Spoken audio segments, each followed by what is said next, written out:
Praise the lord. ఈరోజు దేవుని వాగ్దానము. రక్షణ యెహోవాది, నీ ప్రజల మీదకి నీ ఆశీర్వాదము వచ్చునుగాక.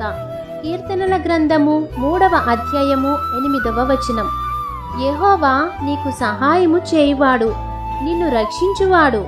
నీ ప్రతి పరిస్థితిలో మనుషులపై ఆధారపడకుండా దేవుని యొద్దకు నీవు వెళ్ళి దేవునిపై ఆధారపడితే భక్తిహీనుల చేతిలో నుండి ఆయన నిన్ను విడిపిస్తారు.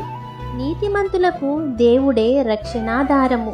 బాధ కలిగినప్పుడు నీకు ఆయనే ఆశ్రయము. కాబట్టి ప్రభువైన యేసుక్రీస్తు మాత్రమే నిజమైన దేవుడని తెలుసుకొని ఆయన మాత్రమే నీ ప్రతి పరిస్థితిని పరిష్కరించగలరని తెలుసుకొనుము. ఆయనని ఆశ్రయించు వారిని ఆశీర్వాదకరముగా మారుస్తారు. కాబట్టి ఆయన ఆశీర్వాదము పొందుకొని వారిగా మీరుండాలని కోరుకుంటూ దేవుని సువార్త పరిచర్యలో మీ సహోదరి. ఆమేన్. God bless you.